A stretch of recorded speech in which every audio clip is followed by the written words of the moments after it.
जय जगन्नाथ। आज शारदीय उत्सव पवित्र माँ कालिकर पूजा अवसर में आपण मान समस्त को मोर अनेक अनेक नमस्कार शुभेच्छा अभिनंदन। आज आमर ये व्यासनगर सहर तो स्मरणीय दिन ये मुझे जिते बड़े मु विधायक प्रार्थी भाव में आपको आसी आप स्नेह श्रद्धा सदिच्छा आपण मैंने मत जो भल पाइबा देइचंती जो स्नेह देइचंती जो आशीर्वाद देइचंती सेथि लागि मु आपण मान निकट में चिर ऋणी जो भल पाइबा आपण मान मते देइचंती एवं से समय रे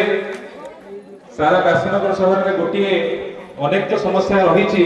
किंतु गोटे मूल समस्या मु देखिली आमर जो कुनी कुनी पिला माने अछंती पिला मानकर भविष्य स्कूल रे गढ़ा जाई थाए। ये जो डोलीपुर स्कूल देखुचंती ये डोलीपुर स्कूल रे मोर माँ पढ़ी पूरा प्राथमिक शिक्षा ये डोलीपुर स्कूल रे पढ़ी मोर माउसी मैंने पढ़ी आम परिवार में अधा बोधे ये डोलीपुर स्कूल रे पढ़ी यही जिते स्कूल अच्छी मोर भाई मैंने समस्त पढ़ी मूल कथा हूँ जिते स्कूल अच्छी स्कूल अवस्था गुड़िक भल नाला तेणु मो प्रथमे काम आरंभ करते किभली भाव में स्कूल गुड़िकर रूपरेख बदल एवं से निमंते 22 प्राइमरी स्कूल 10 कोटी टंका मंजूर कराई खनिज पांठि एवं ये प्रोजेक्ट में कार्य हम आज डोलीपुर स्कूल रे आमे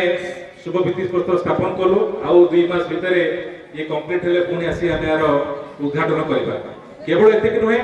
आउ जहाँ समस्या रही स्कूल रो केवल क्लासरूम नुहे आउ जहाँ समस्या रही ये स्कूल कहतु सारा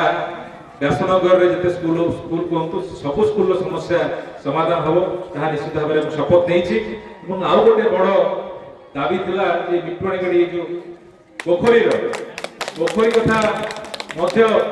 निश्चित भाव में आपण मानकर कथा दे जाउची एठी किबळी भाव में ये पोखरी चारिपटे एक सुंदर आड़ी करा जाई पोखरी को परिष्कार करा जाई एक पुनरुद्धार करा जाई पोखरी मिटवाणी पक्षर को निश्चित भाव में आपको एठी कथा दे जाउची आउ गोटे मध्य से समय दाबी थिला मु जहा मने पडुची एठी गोटे मांकर मंदिर अछि मांकर मंदिर पई मध्य आपण माने समस्त अनुरोध करथिले ताहा मध्य निश्चित भाव में पूर्ण हबो ताहा एठी आपण समस्त को कथा दे जाउची एवं आपण मानकर समस्तंकर स्नेह श्रद्धा सदिच्छा आशीर्वाद एवं भाव में थाउ एवं ये अंचल